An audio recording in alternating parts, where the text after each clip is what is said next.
Hey, how's everybody doing? This is Spoon. I've been watching people talk about their everyday carry, what they carry in their pockets, and when I'm out doing stuff, and it's always interesting. I find it really interesting when other people show their stuff. So I have been carrying this knife. It's a Cobalt, but it's a 3-blade. So it has a saw blade, straight blade, and then the razor.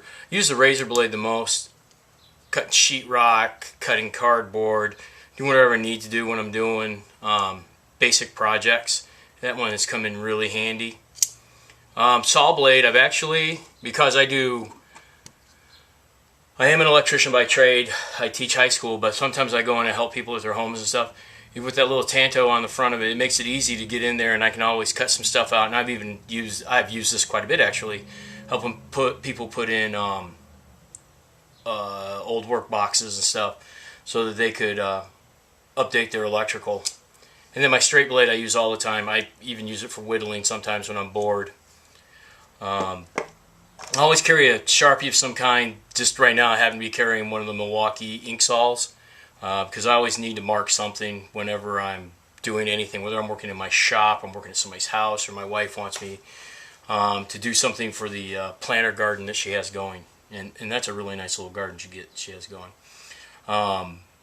So right now I'm carrying these because I like them the best. I have them in different colors. Just right now I happen to have the red one with me.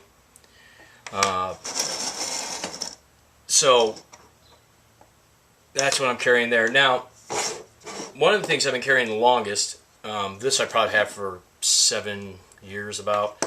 Whenever Cobalt put it out, I bought it when it first came out. This tool right here,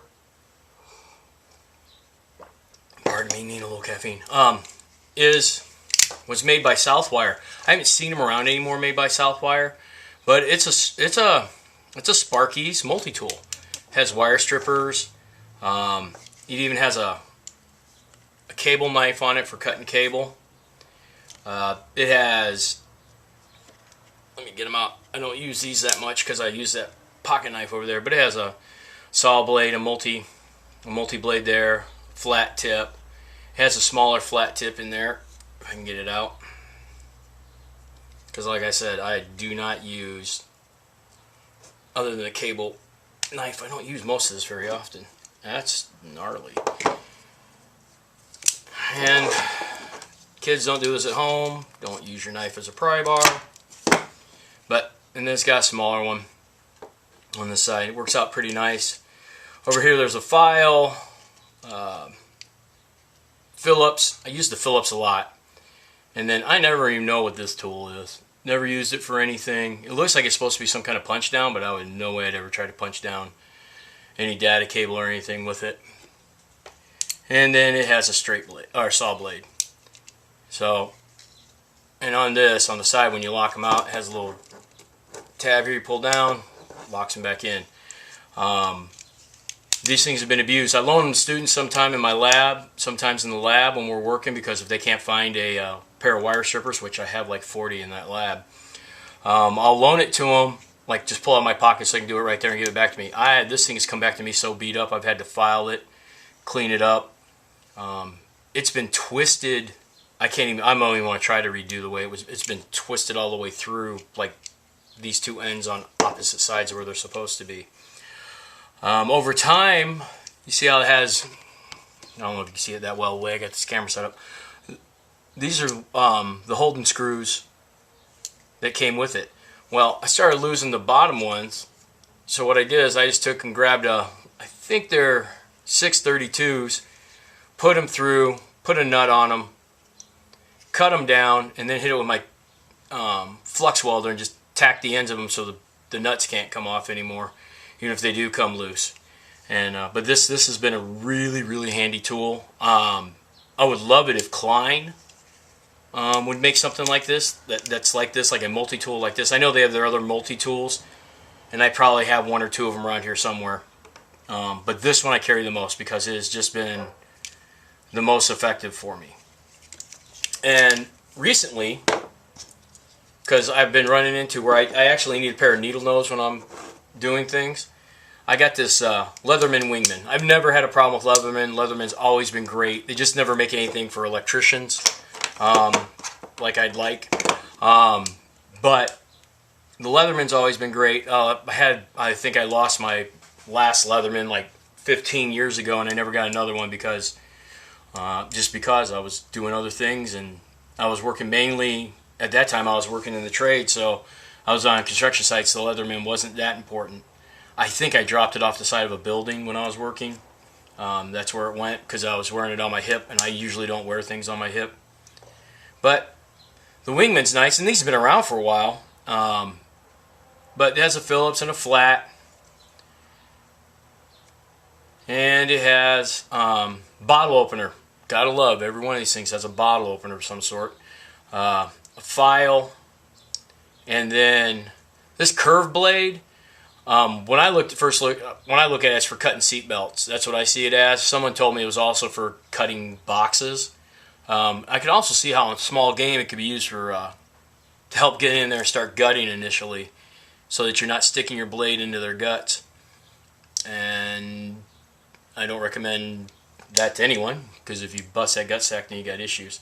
The interesting thing about the Wingman, though, I didn't know it had it until after I got it. Pair of scissors. I used to have Swiss Army knives, especially when I was a kid or when I was first in the Army after I got out of high school. I used to carry one around all the time. The scissors I've never really had a use for, but these scissors are really, really good because I used them to cut a couple of things. I even used them to strip some Cat 5 a week ago, and they worked out really well. And I'm really happy with them. I was shocked. I just didn't think it was going to do it. I was in a pinch, and I figured I needed it. Now, and also every day, I usually have my Fitbit on me. I'm not showing my steps. I didn't do anything this morning. But I have my Fitbit because I've been tracking my steps. I weighed a little heavier than I wanted to this morning. I weighed at 228, but my largest I've been at has been 311. So I'm not doing that bad. I still need to get my weight down. I really need to get my weight down to like 175 if I could pull it off. But that's neither here nor there for this. But then what I have is a Leatherman tread. My dad got me this 5 or 6 years ago. I thought it was just neat. It was a neat thing he got me. It was pretty cool. But I can fly. I've flown to Portugal wearing this for a summer vacation. I've flown flown to Vegas. TSA doesn't have a problem with it, or they haven't when I've flown before. They may have changed their mind. I don't know. I haven't flown enough, and I'm not flying this year for a while. But it's handy. I really do like it, and I've actually used it, especially traveling like in Portugal.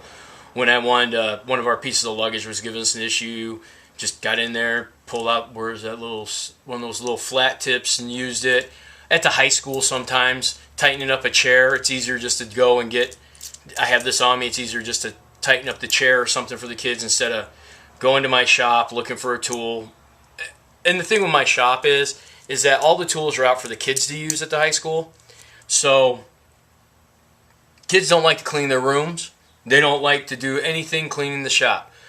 If they put things so they're not laying out on the floor, I don't complain, or they're not laying on the table, so I really don't complain, but it makes it hard to find tools sometimes. So that's why having something like this is easy, or having this one I didn't have on me for last school year, but having these on me makes things easier. And because of the job I do in the school, because I teach career tech, I teach engineering technology and manufacturing skills, and I teach the NCCR core curriculum and level 1 electrical to my students, because the state approved that for us to teach, and the kids can get industry credentials and assist with alternative graduation points for for the kids who need it. This stuff comes in handy just to have around. I can go in and help another teacher in another room instead of trying to go hunt down things. And I do find myself, because we're friends and they're my coworkers, and I don't want to see them struggle. So sometimes when I'm down in their areas, I'll ask if I can come in and help them, like fix a desk or fix a table or something like that real quick, just so that it's taken care of. And like in my classes, sometimes we get broken tables and desks sent in, and I'd use it as a student project. I don't give extra credit in my class, so like if you're sitting on a 98, don't come. The kid can't come and ask me for extra credit. But if someone's scoring low, I will give them recovery credit, something they can do to boost their grade, and that helps out because some of those kids are way more hands-on than they are academic, and a lot of stuff I teach in my classroom is way academic. And I think I'm going to have a problem doing YouTube because I'm going to talk about work all the time. So these are my everyday carry. This is my everyday carry, like in my pockets, what I have on me at all times. So I'm going to cut this one off. Thanks.